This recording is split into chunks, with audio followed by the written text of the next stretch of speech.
మనం వినాయక చవితి వ్రతం అంతా పూజ అంతా అయిన తర్వాత అప్పుడు కథ చెప్పుకోవాలి. కథ చెప్పుకోవడానికి సమయం ఎప్పుడనంటే మనం ఉదయం నుంచి చంద్రోదయం వరకు, అంటే చంద్రుడు ఉదయించేంత వరకు ఈ మధ్య భాగంలో ఎప్పుడైనా సరే మనం కథ చెప్పు. ఈ కథ చెప్పుకున్న తర్వాతే మనం చంద్ర దర్శనం చేయాలి, చంద్రుడిని చూడాలి. అంతవరకు చూడకూడదు.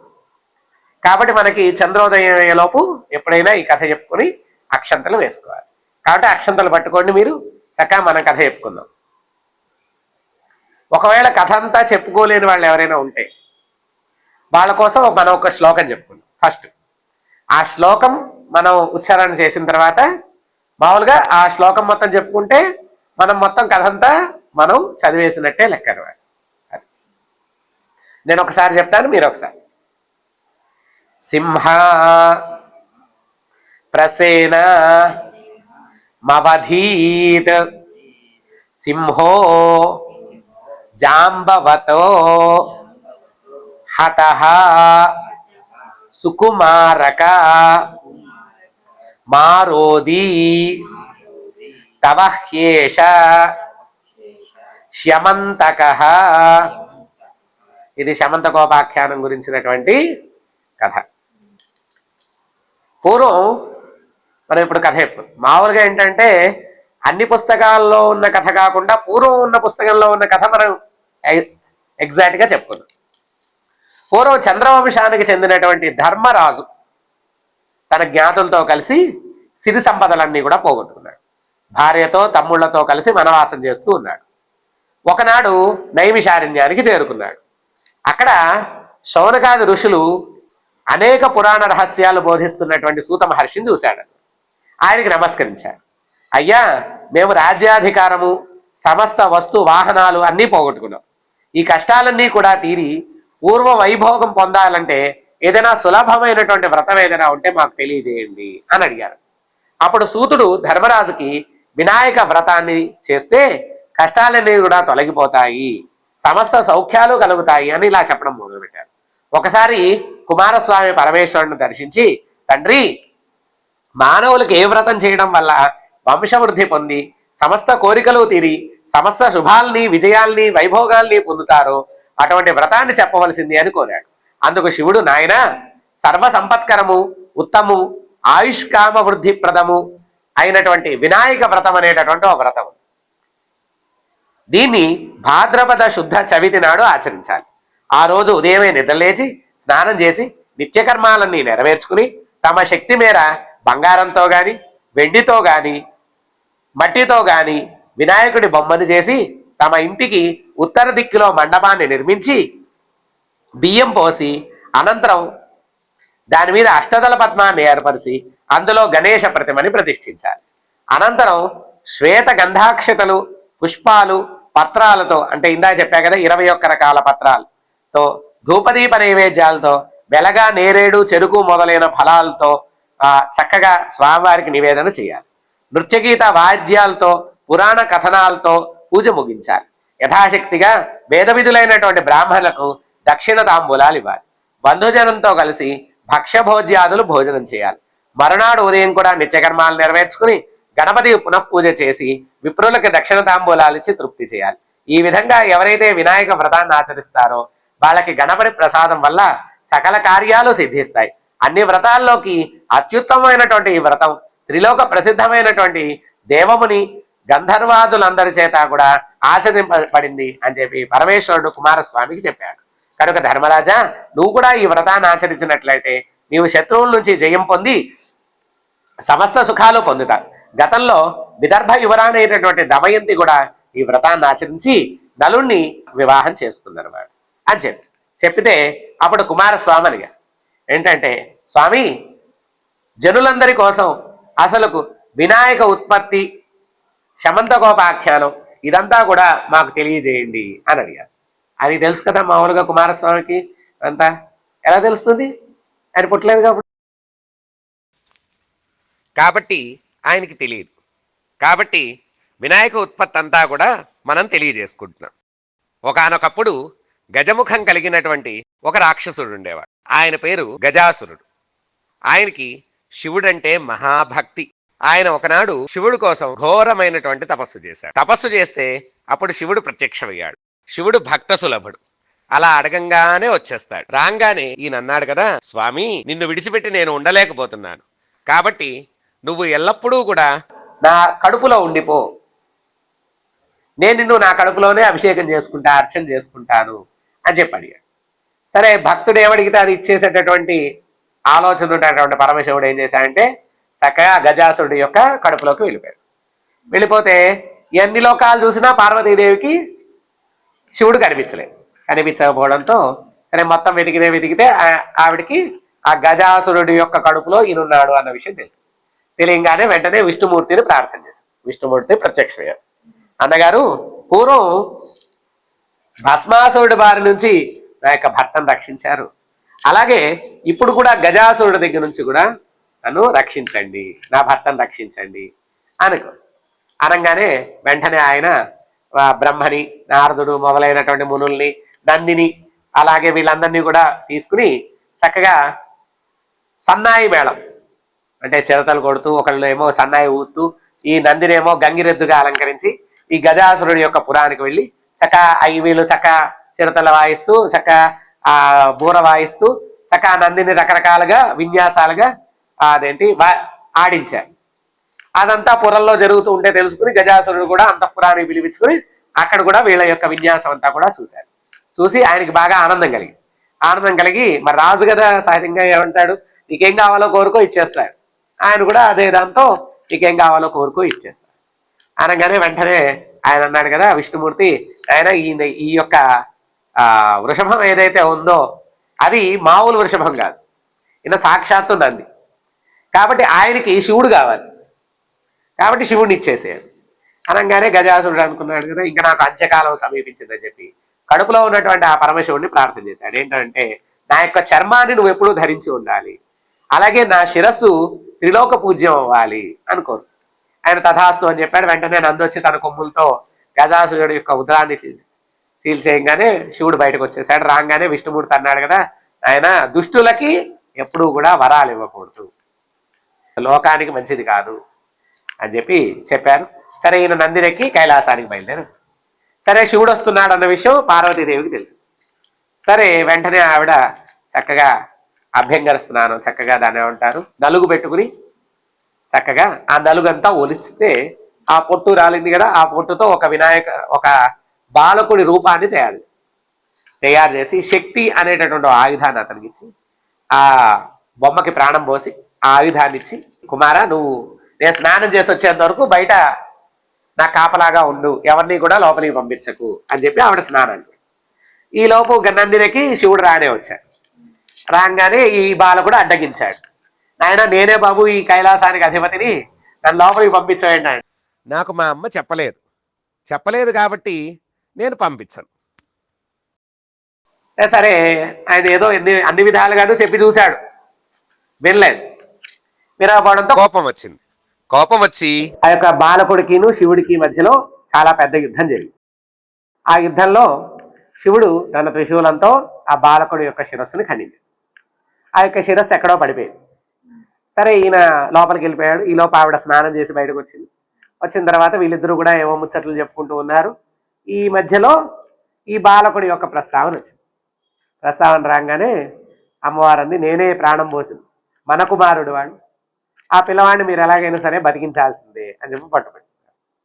వెంటనే ఆయన ఏం చేశాడంటే ప్రమథగణాలన్నింటినీ కూడా పంపించి, ఎవరైతే నా యొక్క నామాన్ని జపిస్తూ ఉంటారో గజముఖంతో అతని యొక్క శిరస్సును తీసుకురండి అని చెప్పి పంపించంగానే వాళ్ళు వెళ్ళారు. ఆ గజాసురుడు శివుడి యొక్క నామాన్ని స్మరిస్తూ ఉదరం పగిలిపోయి ఆయన శివుడు వీళ్ళు ప్రమథగణాలు వెంటనే ఆయన శిరస్సు తీసుకుని వెళ్ళి వీళ్ళకి ఇచ్చారు. ఆయనకి వెంటనే ఆ బాలకుడికి యొక్క గజముఖాన్ని పెట్టి అతనికి ప్రాణం పోసి. సరే, చక్కగా కొంతకాలం గడిచిన తర్వాత ఈ యొక్క ప్రమథగణాలందరూ, దేవతలు మునులు అందరూ కలిసి ఆ శివుడి దగ్గరికి వచ్చి, మాకందరికీ ఒక అధినాయకుడు కావాలి, విఘ్నాలకు అధిపతి కావాలి, కాబట్టి ఆయన్ని మీరు మీ ఇద్దరు కుమారుల్లో ఎవరో ఒకరిని ఏర్పరచండి అని అడిగారు. అంటే అప్పుడు నేనంటే నేనని ఇద్దరు కూడా నేనుంటానని ఇద్దరు కూడా అన్నారు. అంటే శివుడు అన్నారు కదా, ఎవరైతే 3,33,00,000 నదులలో ఎవరైతే ముందుగా స్నానం చేసి భూమిని 3 సార్లు ప్రదక్షిణం చేసి ఎవరైతే వస్తారో వాళ్ళకి త్రిలోకాధిపత్యం ఇస్తాను అని చెప్పంగానే వెంటనే నెమలి వాహనం వేసుకుని కుమారస్వామి వెళ్ళిపోయాడు. ఈయనకేమో చిన్న మూషికం అంటే ఎలక వాహనం. ఈయన వెంటనే ఏం చేశాడంటే నారాయణ మంత్రాన్ని జపిస్తూ ఆ యొక్క శివపార్వతుల చుట్టూ కూడా 3 ప్రదక్షిణాలు చేస్తూ ఉంటే అప్పుడు ఏమైందనంటే ఈ కుమారస్వామి ఎక్కడైతే స్నానం చేయడానికి వెళ్ళాడో అక్కడ ఈయన స్నానం చేసి బయటకు వస్తూ కనిపించాడు వినాయకుడు. ఈ అన్ని నదుల్లోనూ ఇదే పరిస్థితి. దాంతో వెంటనే ఈయన కుమారస్వామి కైలాసానికి వచ్చి అన్నగారే దీనికి అర్హులు అంటే అన్నగారికి త్రిలోకాధిపత్యం ఇవ్వగానే భాద్రపద శుద్ధ చవితి నాడు ఆయనకి త్రిలోకాధిపతిగా గణాధిపతిగా గణాధ్యక్షుడిగా ఆయనకి అభిషేకం. అప్పుడు అందరూ కూడా ఈయన్ని పూజించి అందరూ కూడా కుడుములు రకరకాలైనటువంటి నైవేద్యాలన్నీ కూడా పెట్టారు. అన్నీ కూడా ఈయన అన్నీ తీసుకుని కొన్నేమో ఆ ఎలకకిచ్చి ఆయన సంధ్యా సమయానికి ఈయన కైలాసానికి సరే సంధ్యా సమయంలో పార్వతీ పరమేశ్వరుల దర్శనం చేయడం విశేషం కదా, అందుకని ఈయన ఏం చేశాడంటే వాళ్ళకి పాదాలకు నమస్కారం చేయడానికి ప్రయత్నం చేస్తే మరి భక్తజనులు పెట్టినటువంటి ఆ ఉడుములు కుండాలతో నిండిపోయినటువంటి ఆ ఉదరం వీళ్ళకి నమస్కారం చేయడానికి సహకరించకపోతే శివుడి యొక్క శిరస్సులో ఉన్నటువంటి ఆ యొక్క చంద్రుడు పకపక అని నవ్వాడు. నరుదృష్టికి నాపరాళ్ళు కూడా పగిలిపోతాయని సూత్రం ఉంది కాబట్టి వెంటనే ఆ యొక్క వినాయకుడి ఒక ఉదరం పగిలిపోయి ఆ కుటుంబాలన్నీ కూడా బయటకు వెళ్ళి వెంటనే అమ్మవారికి కోపం వచ్చి ఎవరైతే నిన్ను చూస్తారో చంద్రుడిని చూస్తారో వాళ్ళకి నీలాపనిందలు కలుగుతాయని చెప్పి చెప్పింది. అలాగే చక్కగా తీసుకొచ్చి సర్పరాజాన్ని తీసుకొచ్చి ఆయన యొక్క ఉదరానికి కట్టి మళ్ళీ పునః ప్రాణం పోసి ఆయనకి ఏ విధమైనటువంటి అస్త్రశస్త్రాల చేత కూడా మరణం లేకుండా రకరకాలుగా అందరు దేవతలు కూడా ఆయనకి రకరకాల ఆయుధాలు ఇచ్చి శక్తులు ఇచ్చి అన్నీ ఇచ్చి ఆయనకి అన్నీ కూడా ఇచ్చారు. ఇంకా ఏ విధమైనటువంటి మరణం లేకుండా ఆయనకి వరాలు ఇచ్చారు. సరే అదే సమయంలో సప్త ఋషులందరూ కూడా యజ్ఞం చేస్తున్నారు. యజ్ఞం చేస్తూ ఉంటే అప్పుడు అగ్నిహోత్రుడు ఋషుల యొక్క భార్యలను చూసి మోహించాడు. అప్పుడు స్వాహాదేవి ఏం చేసిందంటే ఒక అరుంధతి మినహా మిగతా ఋషిపత్నుల యొక్క రూపాలని ధరించి అగ్నిహోత్రుడిని సంతృప్తుడు. ఈ ఋషులందరూ కూడా అనుకున్నారు కదా అగ్నిహోత్రుడితో ఉన్నటువంటి వాళ్ళు తమ తమ భార్యలే అనుకుని వాళ్ళని విడిచిపెట్టారు. అప్పుడు సరే బ్రహ్మదేవుడి దగ్గరికి వెళ్తే ఇదంతా కూడా అప్పుడు బ్రహ్మదేవుడు చెప్పాం మీ భార్యలందరూ కూడా భాద్రపద శుద్ధ చవితి నాడు చంద్రుడిని చూశారు కాబట్టి వాళ్ళకి ఇలా నీలాపనిందలు కలిగాయి అని చెప్పి చెప్పారు. సరే వాళ్ళు ఋషులందరూ కూడా భార్యల్ని స్వీకరించారు. ద్వాపర యుగం వచ్చింది. నారదుడు కృష్ణుడి దగ్గరికి వచ్చి ఇలా వినాయకోత్పత్తి ఇలా చంద్రుడి విషయంలో ఇలా జరగడం ఇంతా కూడా తెలియజేయంగానే కృష్ణుడు ఏం చేశాడంటే మొత్తం నగరం అంతా కూడా చాటింపు వేయించాడు, ఎవరు కూడా చంద్రుడిని చూడకండి అని. కానీ కృష్ణుడు క్షీరప్రియుడు అంటే పాలంటే బాగా ప్రియుడు. అందులో గోవులకి సాయంత్రం అయ్యేటప్పుడు పాలు తీయకపోతే వాటికి చాలా ఇబ్బంది కలుగు. అందుకని ఈయన ఏం చేశాడంటే మెల్లగా చంద్రుడిని చూడకుండా తల వంచుకుని మెల్లగా వెళ్ళి ఆ గోశాలలో పాలు పితుకుతూ ఉన్నాడు. బిందె నిండిపోయింది. నిండిపోతే ఏమైంది, ఆ యొక్క చంద్రుడి యొక్క ప్రతిబింబం ఆ యొక్క పాలల్లో కనిపించింది. దాన్ని చూసి అనుకున్నాడు కదా మనకి ఎలాంటి నీలాపనిందలు కలుగుతాయో అని చెప్పి అనుకుంటున్నాడు.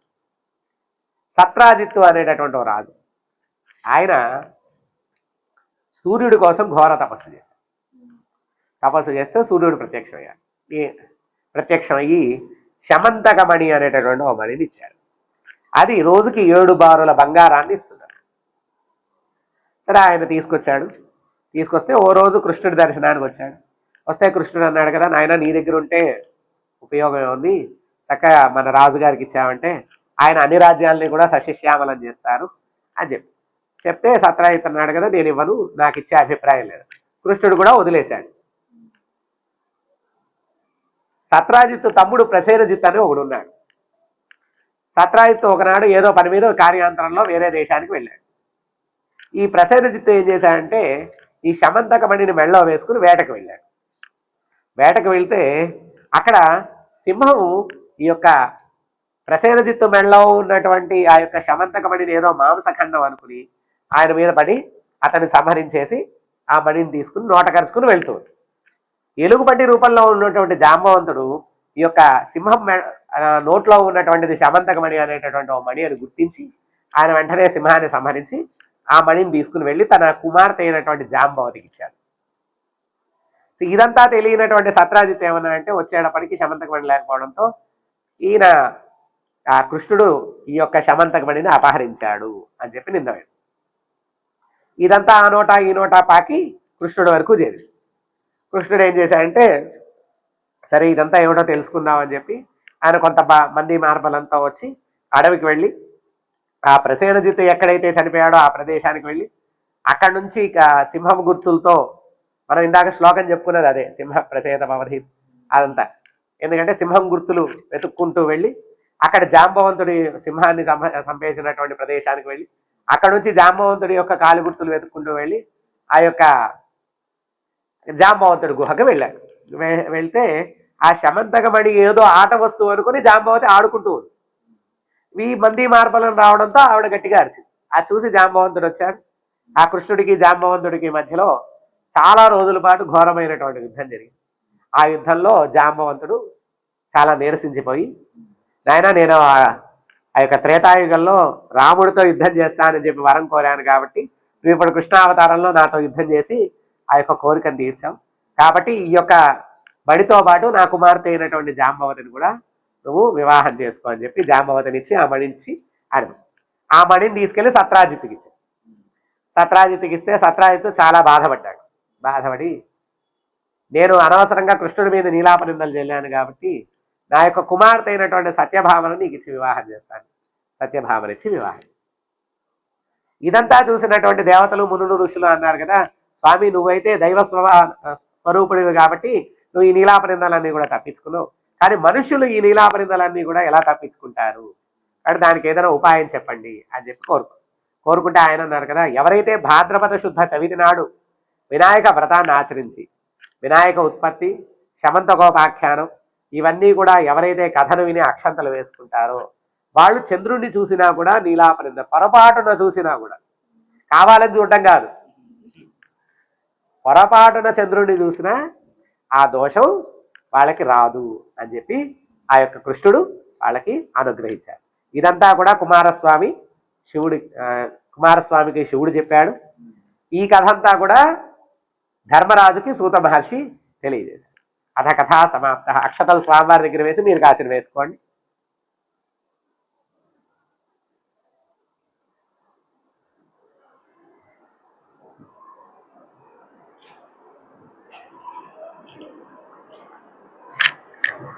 అక్షతలు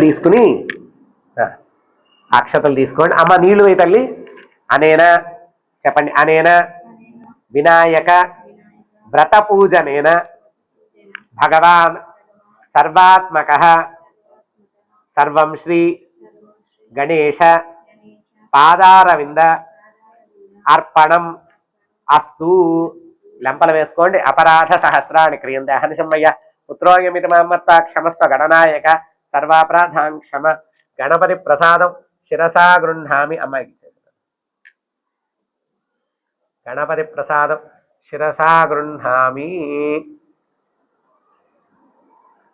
శతమానం భవతి శతాయు పురుష శ్రేంద్రియ ఆయుష్యేవేంద్రియే ప్రదేశ. ఒకరోజు ఇంట్లో కూడా ఒకరోజు ఈ పూజ చేసుకోవచ్చు. రోజు కూడా అంటే 9 రోజులు పెట్టుకోవాలనుకుంటే 9 రోజులు పెట్టుకోవచ్చు. చక్కగా ఉదయం సాయంత్రం మామూలుగా షోడశోపచార పూజ చేసి మనకు తోచింది నైవేద్యం పెట్టచ్చు. మనం ఒక పూట చేసుకోవాలి అనుకుంటే ఈరోజు వినాయక చవితి నాడు పూజ చేసి సాయంత్రం కూడా దీపారాధన ఏదో ఒక నైవేద్యం పెట్టి తర్వాత రేపు పొద్దున ఉద్వాసం చేసుకోవాలి. అలాగే 9 రోజులు చేసేటటువంటి వాళ్ళు 9 రోజులు అయిన తర్వాత 10వ నాడు ఈ యొక్క ఉద్యాపన చేసుకోవాలి. అలాగే మండపాల్లో చేసేటటువంటి వాళ్ళు కుంభం పోసుకోవడం అని, అలాగే గుమ్మడికాయ కొట్టడం అని, రోజు కూడా పొద్దున సాయంత్రం నైవేద్యాలు. ఎంత విగ్రహానికి అంత నైవేద్యం. మనం ఎంత పెద్ద విగ్రహం పెడితే అంత నైవేద్యాలు చక్కగా స్వామివారికి నివేదన చేసి చక్కగా 9 రోజులు అయిన తర్వాత 5 రోజులు 9 రోజులు 3 రోజులు 1 రోజు ఏదైనా మండపాలైనా ఇంట్లో అయినా యథాశక్తి, ఇంట్లో అయినా 9 రోజులు చేయవచ్చు, తప్పేమీ లేదు నవరాత్రులు. అర్థమైంది? కాబట్టి చేసుకుని స్వామివారిని వద్దాం. మనం ఏమిటంటే అక్షతలు వేసి స్వామివారిని అలా కదుపుతాం. యజ్ఞేనే యజ్ఞమై అక్షతలు వేసి స్వామివారిని కదుపు. యజ్ఞేనే యజ్ఞమైదంత దేవాహ తాని ధర్మాన్ని ప్రథమాన్యాసం తే హనాకం హిమానసయంతే యత్ర పూర్వే సాధ్యా సంతి దేవాహ. గణపతిం ఒక్కసారి అలా కదపండి. గణపతిం యథాస్థానం ప్రవేశయామి శోభనార్థే క్షేమాగ పునరాగమనాగ చ అంతే.